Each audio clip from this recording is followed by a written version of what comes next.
comme les cellules de communication, les contrats de communication avec les différents organes de presse, a créé un vide, voyez, économique, a créé l'absence, bien sûr, de rentabilité qui doit permettre aux patrons de presse de payer, après tout, les employés.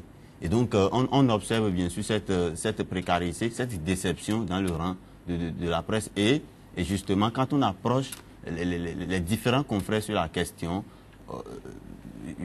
à l'arrivée, la déception est consistante. Mais que faut-il faire? Je pense que nous n'avons pas le choix. Nous sommes en train de vivre, bien sûr, les affres, ouais, de la pagaille économique qui a été observée, qui a prévalu 10 ans, ouais, sous le régime précédent à la tête de ce pays. Oui, Médéric François Gongo, facile de pouvoir sortir la tête de l'eau avec cette période que d'aucuns qualifient de période de soudure. Mon impatience, que dis-je, mon incrédulité, jusque-là exacerbée par le flot artistique que l'on constate autour de la gestion des affaires publiques, se retrouve quelque peu dissipée, mais pas complètement calmée par cette volonté du gouvernement de communiquer, même si à l'évidence on constate que l'on veut communiquer sans payer le coût de la communication. Une dérobade.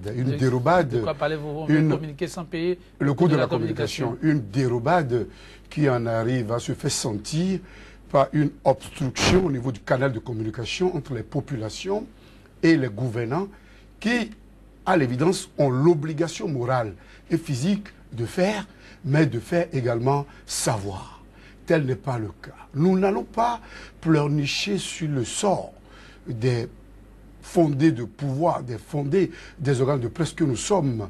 Nous sommes dans la mamaille de la grande majorité des entrepreneurs qui saignent, qui peinent, qui en arrivent à joindre difficilement les deux bouts par rapport aux charges fixes qui étaient prévues dès le début de l'exercice de l'année en cours, qui sont soutenus par des contrats dûment signés et avec des conditions d'exécution de part et d'autre au niveau des contractants, mais qui se sont retrouvés sans coup férir, sans tenir compte des contenus et des contenus, suspendus, coupés par un coup de tête, non, pas un réalisme par rapport à quelques essais qui ont eu cours et qui ont souvent cours à la fin de chaque régime.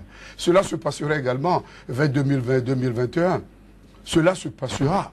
Et on nous dira également demain, après 2021, en regardant éternellement dans le rétroviseur comme l'on le voit aujourd'hui, que le gouvernement passé a fauté. Non, on ne va pas tout le temps, justifier son impréparation, sa tombée brusque, brutale, à la limite de l'aventure dans la gestion des affaires publiques par la négation d'une gestion passée. La gestion passée a eu ses forces et ses faiblesses. Nous nous rappelons en 2006 qu'on nous disait qu'il n'y avait que 200 millions dans les caisses de l'État. Le même discours revient, comme si on chassait le naturel qui devrait revenir au galop. Et pourtant, le peuple souffre. Le peuple s'impatiente. Mais l'impatience se transforme en incrédulité pour commencer ou continuer par là où j'ai commencé. Et pour nous dire aujourd'hui que même si l'espoir est permis, puisque à l'évidence, ce sont des gestionnaires rompus qui sont aux commandes, puisqu'à l'évidence, on a promis de faire le miracle, puisqu'à l'évidence, on veut gérer autrement les choses, mais je crois que ça tarde. Ça tarde et ça peut s'expliquer. Ça peut s'expliquer tout simplement par la non-appropriation, la non-intériorisation des réalités économiques du Bénin, qui amène le pouvoir en place à s'écarter systématiquement du géant d'un côté, qui prend des décisions qui nous amènent, au niveau du secteur des véhicules d'occasion à constater un taux de baisse drastique. Tous ces maillons, deuxièmement, c'est vrai que vous allez venir, mais je plante oui, tout simplement le décor. Bon, allez-y très rapidement. Je plante tout simplement le décor pour dire en substance aujourd'hui que si l'élan était perceptible, si les ressources humaines aujourd'hui existe pour mener le bateau bénin vers un bon port, il est clair et net que cette volonté de justifier les errements du moment, nous le constatons, les tâtonnements du moment, nous l'observons, par la négation du passé, je pense que ce n'est pas de la gouvernance, c'est à la limite de l'à peu près. Oh oui, est-ce que vraiment c'est un regard objectif que d'apprécier les choses sous cet angle-là? Parce que l'Agentier national, à travers sa sortie officielle, pour ne pas vraiment revenir là-dessus, a été quand même clair. Il y avait un certain nombre de paramètres qu'il faut forcément prendre en compte, que vous avez aussi brossé en filigrane. Ceci expliquant cela. Oui, tout à fait. Moi, je pense qu'il est encore très précoce de vouloir intenter un procès au gouvernement actuel, surtout en matière de gestion des finances publiques et de renflouement de la caisse de l'État. J'ai constaté mon vis-à-vis tout à l'heure en train de vouloir peindre en noir les 100 jours de la gouvernance sous le régime du nouveau départ. Moi, je pense que non. Parce que justement, il y a des trous qui avaient été creusés. Et pour pouvoir évoluer, nous sommes d'accord, le principe de la gouvernance méthodique même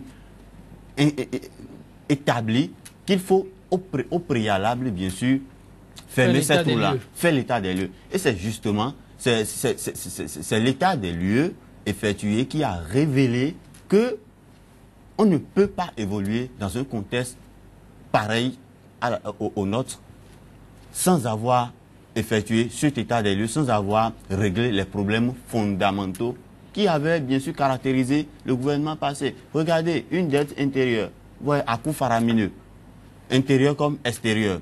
Nous avons le panier de la ménagère est presque vide. Il y a également les frais de voyage sous le gouvernement passé, près de 18 milliards. Rien que pour des missions à l'extérieur. Récemment, le gouvernement de Patrice Talon a bien sûr institué un comité en place pour pouvoir travailler sur la rationalisation des frais de voyage des agents de l'État à l'international. C'est très important parce que cela va permettre d'amortir les charges de l'État, et de deux, va faire revenir des devises économiques à l'intérieur du pays. C'est très important. Il y a également la suppression des institutions budgétivores. Je l'avais dit, je reviens là-dessus. Il y a des institutions dans le pays qui, dans la pratique de la gouvernance, ne font absolument rien, mais qui ont, bien sûr, on organise des sessions, on organise des forats à des coûts indéfendables. À l'arrivée, quel résultat on voit? Aucun résultat. Et donc le gouvernement a pensé que justement, il faut sonner le glas à ce désordre qui permet bien sûr de créer dans le pays de la morosité économique. Bon, il a dit tout à l'heure que si je vais le monnayer, que peut-être l'argent ne circule pas dans le pays. C'est vrai. Moi-même, je l'ai constaté. Mais il faut partir de quelque part.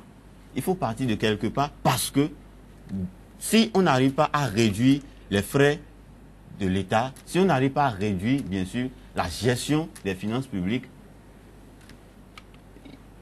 je pense que le pays va tout tergiverser dans cette morosité-là. La question de la sécurité, par exemple, c'est une question. C'est vrai que nous sommes aujourd'hui dans un contexte où l'insécurité prévaut dans le pays. Vous voulez dire que c'est lié à la morosité économique? Oui, c'est lié à la morosité économique. Justement parce que on constate que comme l'argent ne circule pas aussi facilement, bien sûr, bon, les hors-la-loi se sont jetés dans la rue. Il faut en croire l'argent facile. L'argent ne circule pas, c'est une chose, mais l'argent facile, c'est tout autre. Oui, l'argent facile, c'est tout autre. C'est pourquoi, justement, il faut lutter contre l'insécurité. Oui, Médéric François Gongo. Bon, mais moi, je crois que nous avions déjà procédé à un bilan de 100 jours. Nous avons trouvé des points positifs. Nous avions parlé sur ce même plateau de la rationalisation des dépenses publiques, de la suppression des institutions budgétivores, d'une volonté d'assainir les finances publiques et d'aller vers les réformes institutionnelles et politiques. Cela est de fait. Aujourd'hui, nous n'allons pas éternellement faire le bilan des 100 jours symboliques. Lorsque l'on est prêt maintenant et tout de suite, lorsque l'on connaît très bien les réalités économiques du pays, je présuppose que l'on ne va pas seulement se limiter à la gestion des agréments et de la filière coton, l'on ne va pas se limiter seulement à pressurer les finances publiques de manière à mener l'État qui devrait jouer au thème du système adopté à la conférence nationale. Je veux parler de la libre concurrence et de la liberté d'entreprise qui oblige l'État à se limiter simplement au rôle de régulateur et non au rôle d'intervention comme l'on tend à le constater aujourd'hui. L'on doit ouvrir deux chantiers. Gérer les finances publiques, aller vers la rationalisation des dépenses publiques, essayer dans la mesure du possible de voir comment les choses se sont passées dans un passé récent, mais ne pas continuellement maintenir le peuple dans cette logique. La logique veut que lorsque l'on a 5 ans de pouvoir et que lorsque l'on veut faire qu'un seul mandat, cette logique veut que, tout en gérant les finances publiques, que l'on aille très vite vers la création de la richesse, que l'on gère l'économique. Et pour gérer l'économique, l'on doit donner la preuve que l'on maîtrise les réalités économiques du Bénin. Mais aujourd'hui, il n'y a pas de signal, il n'y a même pas d'indice qui nous amène à croire que l'on veut bien gérer l'économie. On ne Pas veut... d'indice. Il n'y en a même pas. Je vous en prie. Qu'est-ce qui cause aujourd'hui la baisse drastique des recettes au niveau des 3 régies financières? Les trous hier créés? Non, les trous, hier, on ne peut pas éternellement parler de trous.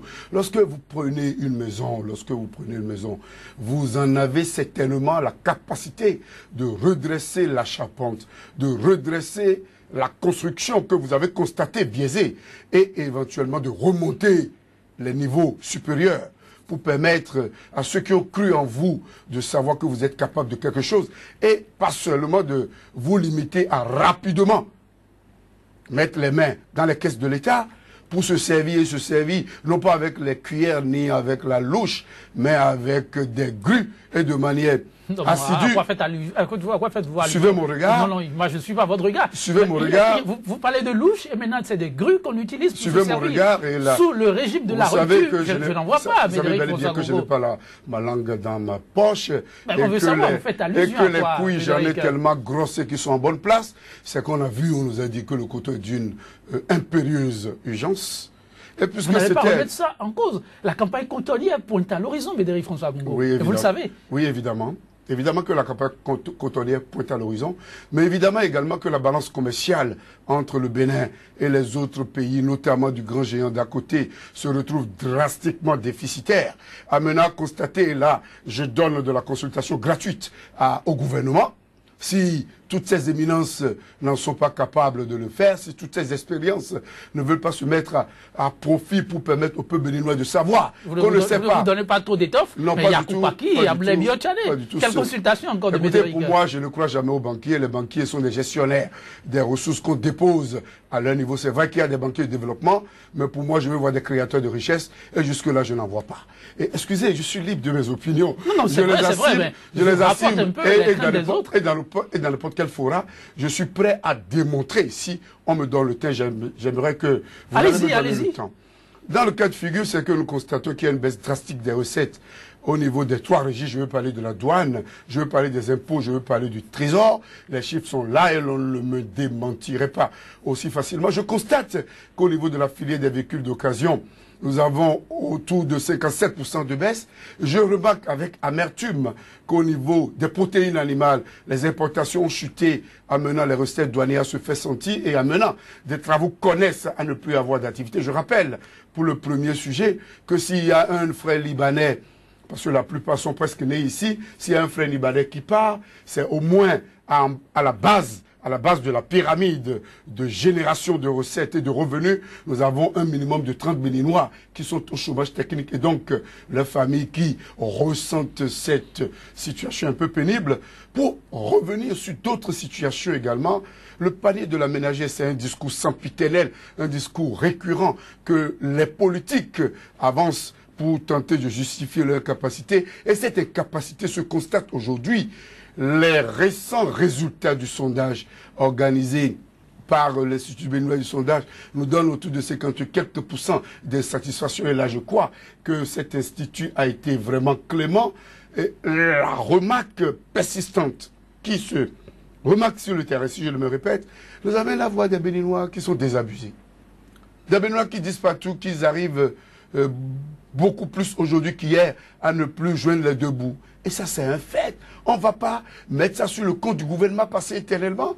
On ne va pas nous chanter, dire que tout ce qui se passe aujourd'hui est du fait du gouvernement. Quand est-ce que le gouvernement actuel aura l'occasion, aura l'opportunité de nous démontrer de quoi il est capable? Frédéric François Gongo, plus de 4 ans devant. Vous permettrez la réaction très rapidement de Noé. Oui, plus de 4 ans. Mais 4 devant. ans, c'est demain, mon cher ami. Vous avez en partie raison. Demain. Oui, Noé, vous suivez en secouant un peu de tête. Il parle des recettes douanières, c'est vrai, c'est un fait qui baisse, mais est-ce que tout ceci, je ne sais pas, hein, le regard que vous portez sur cette situation? Oui, et l'analyse que moi je vais rapidement porter sur la précédente intervention de mon vis-à-vis, c'est que tout ce qu'il vient de relever comme anomalie sous le nouveau départ n'est pas l'apanage du gouvernement en place.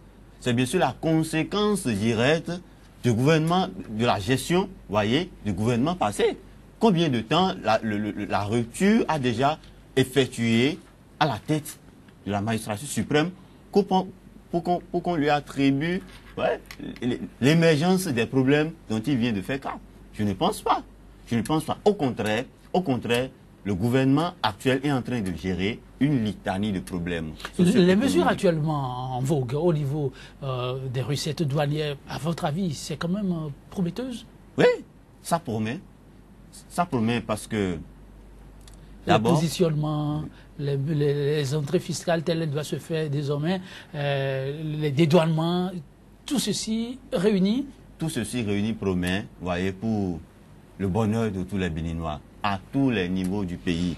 Parce que, justement, tout à l'heure, il faisait cas de ce qu'il n'y a même pas d'indice pouvant permettre, ou bien qui donne le gage de l'émergence économique du pays. Moi, je dis que non. Parce que dans le projet de société de Patrice Talon, lors des présidentielles passées, on a remarqué des traits qui portent sur, par exemple, la construction, d'une voie de contournement qui va permettre de rallier facilement Cotonou à Porto Novo, ainsi de suite. Patrice Talon, justement, a compris que le développement d'un pays passe par le développement des routes. Et déjà, récemment, lorsque le ministre Hervé Khékomé était sur Canal 3, il y a, je crois, une semaine, il a fait cas de ce que ce projet va bien sûr prendre corps, parce que le financement est en cours et va être bientôt bouclé. Déjà, à la fin de cette année, ils vont commencer. Quand vous allez à Calavik-Bota, le chef de l'État a déjà lancé la construction de la voie Calavik-Bota, et Verdo jusqu'à Révier pour aboutir à Koukoukoyi. C'est très important. C'est très important. Et actuellement, le chantier est en cours d'installation. C'est très important parce que il y a ce qu'on appelle le temps qui est un facteur prépondérant dans la procédure de développement d'un pays. Lorsque nous allons ouvrir les voies, ça va bien sûr permettre, faciliter, j'allais dire, la circulation des biens et des personnes. Ça va créer la fluidité au niveau de la circulation. Oui. Et non. Oui, j'accepte tout ce que vous dites, mais je dis, le Benoît a faim. Et l'on veut manger tout de suite. Et parce que quand on ne mange pas aujourd'hui, on ne peut pas être en forme pour circuler sur la voie demain. Oui, je sais, mais on ne va pas manger sans réforme. Mais on ne va pas manger sans méthode. Il faut mettre un certain nombre de mécanismes en place pour pouvoir permettre à chaque Béninois de manger de façon digne et sainement. Vous parlez tout à l'heure de l'emploi. Moi, je pense que l'État, nous sommes d'accord, n'est pas le pourvoyeur de l'emploi. L'État ne crée pas d'emploi. Mais l'État, bien sûr, c'est un mécanisme, bien sûr, qui crée les conditionnalités d'éclosion de l'emploi dans ce pays, dans tous les États au monde. C'est très important. L'État ne va pas dire, mais venez, je vais vous donner de l'emploi. C'est impossible. Donc, l'État crée les conditions d'éclosion de l'emploi dans un pays. On a parlé, le président Patrice Talon a annoncé, bien sûr, de faire du Bénin le quartier numérique de l'Afrique. C'est vrai, certains vont prendre ça comme un rêve utopique, mais moi, personnellement, j'y crois. Et j'ai suivi, bien sûr, nos confrères de Africa 24 qui ont passé ce projet de Patrice Talon au crible. Et suite aux analyses, ils ont dit que c'est un projet qui présente beaucoup d'espoir. Et c'est très important, les Béninois doivent y croire. Le Rwanda, vous voyez là où ils en sont aujourd'hui, c'est parti d'une décision, je dirais d'une réforme. Ils en sont là aujourd'hui. Et donc, ce que les gens sont en train de reprocher au gouvernement aujourd'hui, je pense qu'il est déjà trop tôt pour pouvoir intenter ce procès au régime du nouveau départ. Et je continue de dire, et je réitère que tout ce qu'il vient de dire, c'est vrai, c'est du réalisme. Mais ce n'est pas un réalisme, voyez, dont il faut affecter les causes intrinsèques, bien sûr, au gouvernement. Non, c'est un constat que le gouvernement est venu faire. Mais pour y remédier, on a mis des comités en place pour pouvoir réfléchir et trouver des solutions, pas des solutions ad hoc. Et parlant de comité, Médéric François Gogo, je sais que vous savez, il y a un comité qui se penche réellement sur le partenariat public-privé. Et ça reste aussi comme un creuset phare pour aider à l'éclosion de l'emploi. Et je sais que vous y avez pris part entre-temps. Vous savez, ne voyez pas une autre d'espoir. Vous savez, la meilleure manière d'embrouiller les pistes et de noyer les dossiers, Médéric, comme le disait, je crois, le grand Napoléon, c'est de créer des commissions autour. Parce que l'évidence nous amène à constater qu'on sèche souvent ce que l'on doit faire rapidement pour donner satisfaction au peuple. Et par rapport à la situation d'aujourd'hui, les Béninois, dans leur grande majorité, ne me démentiront pas lorsque je dis aujourd'hui qu'ils vivent très mal. Les entrepreneurs, dans leur grande majorité, seront en phase avec moi aujourd'hui lorsque je partage les peines qu'ils ont de faire face à leur charge fixe aujourd'hui. Nous étions beaucoup plus nombreux, mais beaucoup sont au chômage technique aujourd'hui au niveau du groupe de presse Actu Express. Et je pense que le cas est le même au niveau de toutes les entreprises. La campagne électorale est terminée. Nous ne sommes plus à l'étape des projets de société. Les projets de société doivent devenir aujourd'hui des programmes d'action du gouvernement. Et lorsque l'on a un programme d'action du gouvernement, on ne peut pas justifier les actions que l'on doit poser aujourd'hui, qui doivent être inventoriées dans le futur par les errements d'un passé récent. On ne peut pas éternellement le faire et performer. C'est tout comme si l'on veut couvrir ses tares. Je le dis et je pense que tous ceux qui opinent le penseront avec moi. Le gouvernement actuel n'a pas du tout intérêt à se voir encensé, à se voir adoubé par des griots ou des avocats à la limite du diable. Le gouvernement aujourd'hui a besoin de ceux qui vont lui permettre de voir la réalité et nous sommes là pour le faire. Nous avons été de la rupture, mais nous avons refusé d'être des louangeurs éternels. Nous avons refusé d'être des encenseurs éternels pour plaire. Parce que lorsque l'on veut plaire, nous avions plus. Dans un passé un peu plus lointain, nous avions plus. Mais l'évidence nous a montré qu'il faut éviter, en tant qu'objecteur de conscience, de chercher à plaire. C'est vrai qu'on manque à des moments donnés de moyens faramineux, de moyens consistants. Mais si ce ne sont que les moyens de l'État, je pense qu'il ne faut pas tellement se féliciter si on les a. Parce que si on demandait à ceux qui, il y a 5 mois, il y a 1 an, il y a 2 ans, qui étaient aux anges, si on leur demandait aujourd'hui qu'ils allaient souffrir ce qu'ils sont en train de souffrir aujourd'hui par rapport au concours frauduleux, par rapport à certaines dépenses faramineuses qui doivent être amenées à justifier.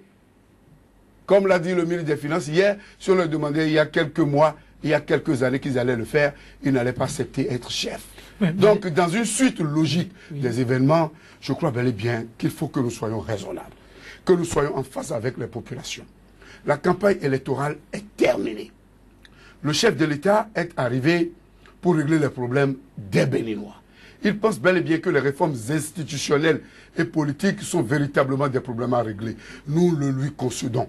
Il a mis sur pied une commission qui nous a amené à constater que dans un pays où les gens peinent à joindre les 2 bouts, à manger 2 fois par jour, on peut se faire payer 10 millions par personne. Et là, le débat me dira que lorsque l'on accepte qu'on fasse venir des consultants extérieurs, qu'on peut les payer plus cher que ça c'est débat de clocher. Ce sont des débats de clocher, des débats de coépouse. Nous ne sommes pas dans cette logique. Aujourd'hui, nous n'avons pas élu des responsables pour qu'ils fassent ce qu'ils veulent.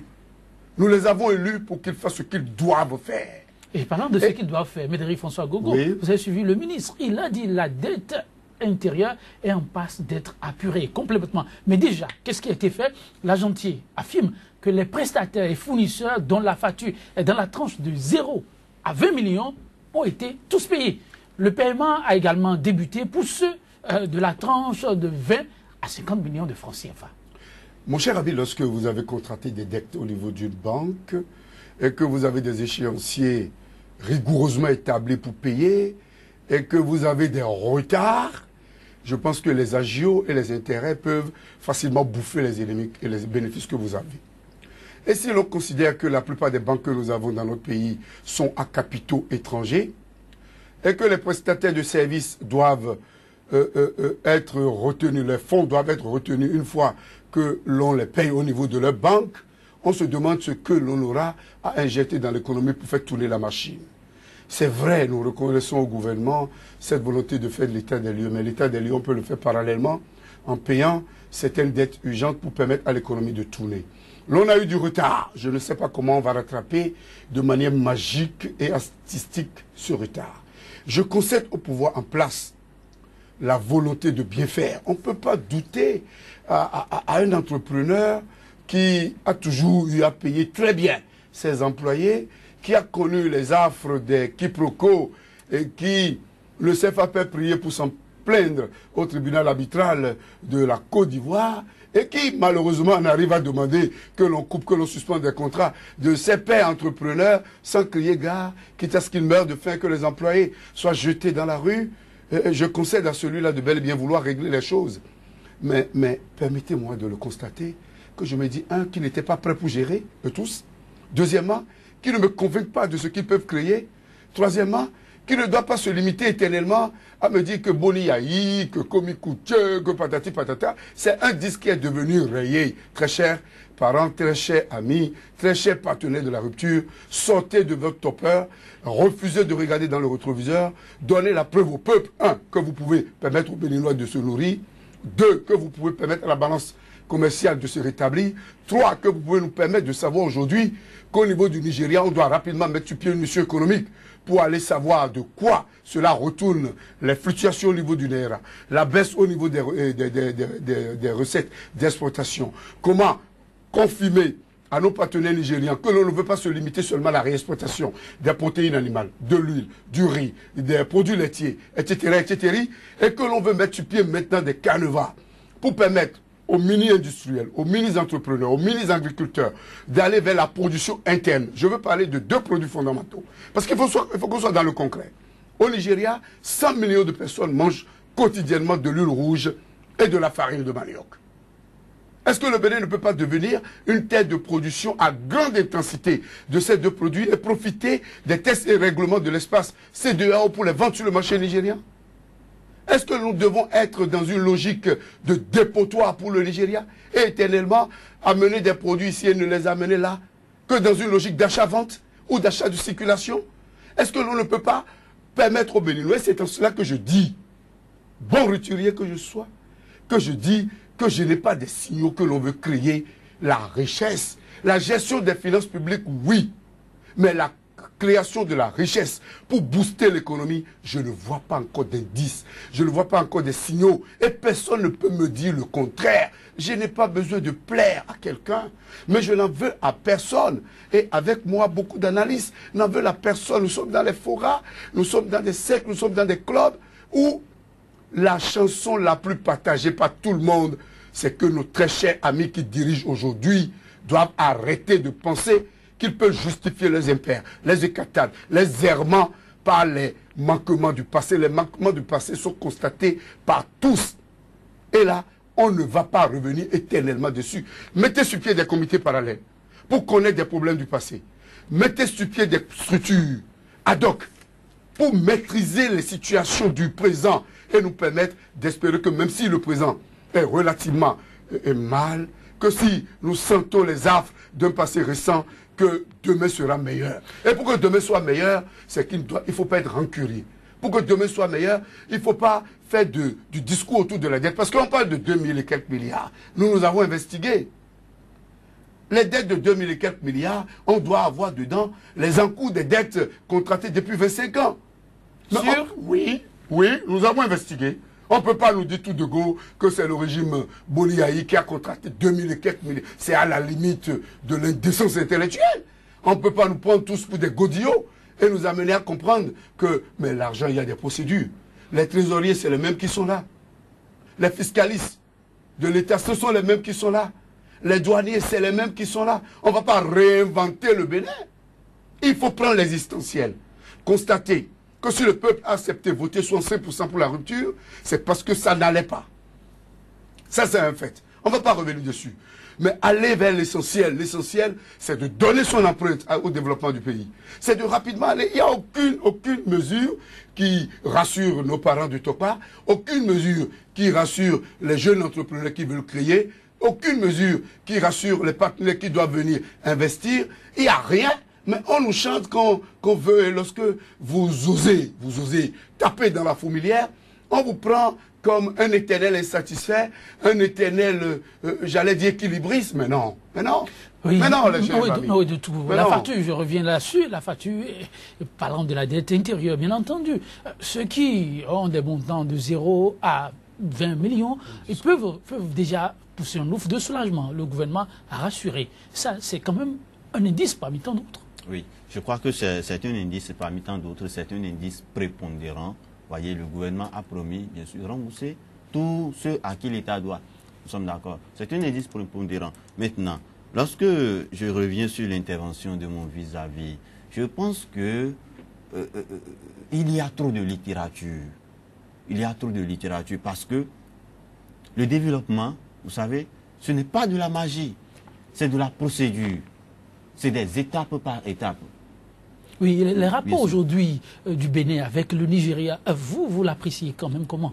Beaucoup s'interrogent là-dessus. On a comme l'impression que pour l'instant, c'est un rapport de froid entre le Bénin et le Nigeria. C'est vrai, le ministre des Finances a dit que le chef de l'État entretient des rapports privilégiés avec Buhari. Mais il s'agit de rapports d'État à État. Là-dessus, on ne semble pas avoir de signal.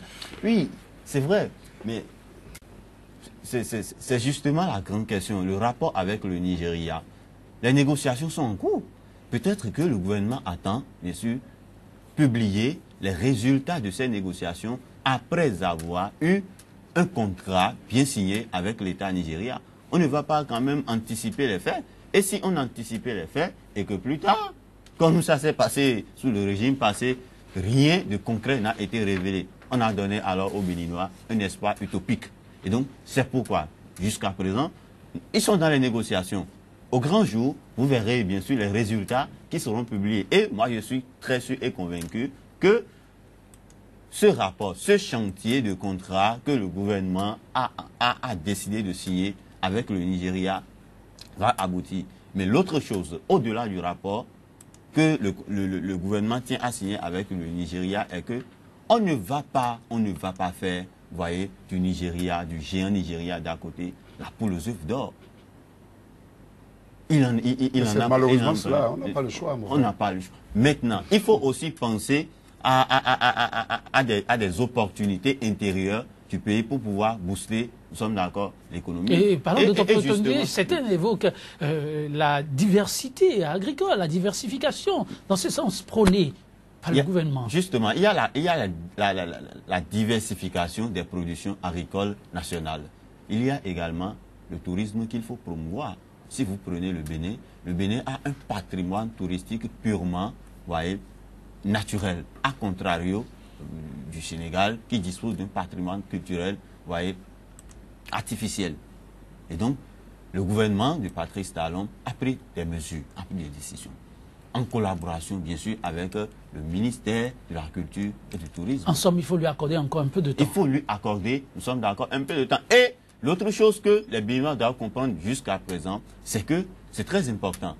Le développement, ce n'est pas seulement l'État. Il faut aussi... C'est chacun d'entre nous. Le développement, c'est une construction.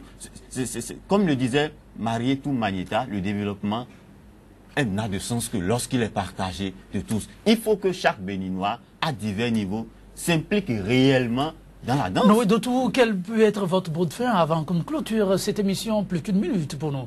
Oui, comme mot de fin, moi je pense que nous avons encore d'espoir avec les réformes institutionnelles, économiques, politiques que le gouvernement est en train de mettre en place. Nous avons encore d'espoir et il nous faut encore patienter un peu parce que, comme le disait d'ailleurs Aimé Césaire, le développement, ce n'est pas une création, c'est une évolution année par année, anneau par anneau.